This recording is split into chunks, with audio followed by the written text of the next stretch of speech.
हुजूर ने फरमाया जो इस महीने के अंदर किसी रोजादार को एक दिन का रोजा अफ्तार कराएगा, फरमाया अल्लाह ताला उसके सारे गुनाहों को माफ फरमा देगा। इतनी अजमत है, इतनी शान है।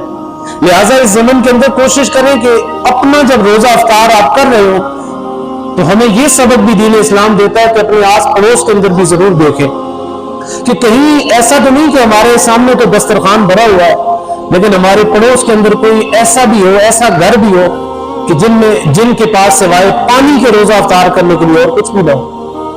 तो ये रोजा भी हमें साथ इस चीज की भी तलकीन करता है कि हम अपने पेट को, अपने मैदे को भूखा और प्यासा रखने के साथ साथ अपने आसपास के जो हमारे लोग हैं, रिश्तेदार हैं, पड़ोसी हैं, उनके भी रोजे का ख्याल करें। फिर हुजूर ने फरमाया कि जो बंदा एक दिन का एक बंदे का रोजा अफ्तार कराए, उसके गुनाहों को अल्लाह ताला माफ कर देता है, उसको जहन्नम की आग से अल्लाह ताला आजाद फरमा देता है। दो बातें, गुनाहों को माफ कर देता है, फिर फरमाया अल्लाह ताला जहन्नम की आग से उसे आजाद कर देता है। और तीसरी एक और खुशखबरी भी है।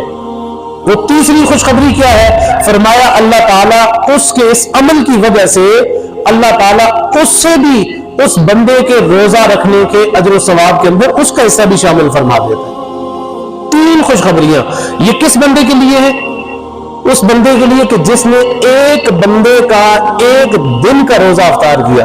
तो किसी ने सवाल किया, या रसूलल्लाह वो अफ्तारी किससे कराए, यानी क्या कोई अच्छे खानों का एहतमाम करे, पूरा जो है वो चावल की देग पकाए? हुजूर ने फरमाया खा उसने खजूर के एक टुकड़े के साथ ही उसका रोजा अफ्तार क्यों न कराया। ये लंबा चौड़ा नहीं है कि हमने पूरी दावतों का एहतमाम करना है, 4-5 किस्म के खाने पकाने हैं तब ही हमारी इफ्तारी का एहतमाम न। हुजूर ने फरमाया अगरचे उसने एक खजूर के साथ ही उसको रोजा अफ्तार क्यों न कराया।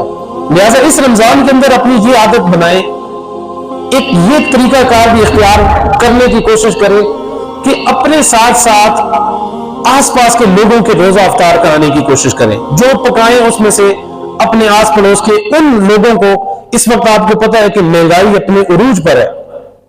हमारे कई इलाके के अंदर सफेद पोश लोग होंगे जो आपको सामने नजर तो आ रहे होंगे अच्छे कपड़ों में भी शायद, लेकिन उनके अंदर के जो माशी हालात है वो बहुत इस वक्त खराब हो चुके हैं। लिहाजा उन लोगों को तलाश करें और अपने सैर व अफ्तार के मामलात के अंदर ऐसे लोगों को लाजमी शामिल करें। यही हमारा रोजा हमें इसी चीज की तलकीन करता है। अब ये जो मैंने 3 फजीलतें बयान की है रोजा अफ्तार कराने की, यानी फरमाया अल्लाह ताला उसके गुनाहों को माफ कर देता है जो रोजा अफ्तार कराता है, अल्लाह ताला उसके लिए जहन्नम की आग से उसे आजाद करा देता है। तीसरा फरमाया कि उस रोजादार के रोजे के अजर के अंदर उसको भी शामिल कर देता है, यानी जितना सवाब वो रोजा रखने वाले को रोजे का है उतना ही सवाब अल्लाह ताला ये रोजा अफ्तार कराने वाले को भी सवाब अता फरमाता है। और इसके साथ साथ जब इतनी फजीलतें सहाबा किराम ने सुनी तो सहाबा किराम तो सवाब के लिए, नेकी के लिए इतने तड़पा करते थे, वो तो कहते थे कि कोई भी मौका हमसे जाया ना हो, यानी नेकी का कोई भी मौका वो हाथ से जाने नहीं देते थे। इसलिए रसूल पाक सल्लल्लाहु अलैहि वसल्लम ने जब इतनी शानें बयान की, इतनी अजर अता फरमाया, तो परेशान हो गए कि हो सकता है कि ये फजीलतें उस बंदे के लिए हो कि जो लंबी चौड़ी अफ्तारियां कराए, जो 6-7-8 किस्म के खाने बनाए, तब शायद उसके लिए ये अजर होगा।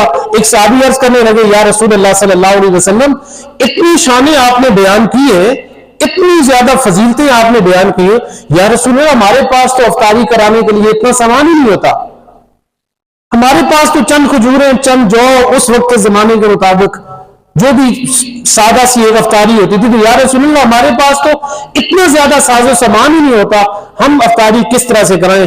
आप सल्लल्लाहु अलैहि वसल्लम ने जो जवाब दिया वो सुनने वाला है। आप सल्लल्लाहु अलैहि वसल्लम ने फरमाया ये सारा अजर व सवाब अल्लाह ताला उसको भी अता फरमाता है, ये सारी नेकियां, ये सारी शान अल्लाह ताला उस बंदे को भी अता फरमाता है। फरमाया जो दूध की थोड़ी सी लस्सी के एक घूंट पर फरमाया किसी रोजादार का रोजा अफ्तार करा दे, अल्लाह उससे भी ये अजर अता फरमाता है। और भाई लस्सी कितनी महंगी चीज है आज के जमाने के अगर हिसाब से हम देख लें, लस्सी का एक घूंट फरमाया अगर वो भी तुम किसी को दे दो अल्लाह ताला फिर भी तुम्हें ये अजर अता फरमाएगा। फिर फरमाया जो शख्स किसी रोजादार को पेट भरकर खाना खिलाए, जो किसी रोजादार को पेट भरकर खाना खिलाए, आका करीम सल्लल्लाहु अलैहि वसल्लम ने फरमाया اس کو اللہ تعالیٰ حوض کوثر سے اللہ تعالیٰ پانی پلائے گا، اپنے حوض کوثر سے اللہ تعالیٰ اسے پانی پلائے گا. پھر فرمایا اسے پیاس تک نہ لگے گی یہاں تک کہ وہ حوض کوثر کا پانی پیتے ہوئے جنت کے اندر داخل کر دیا جائے.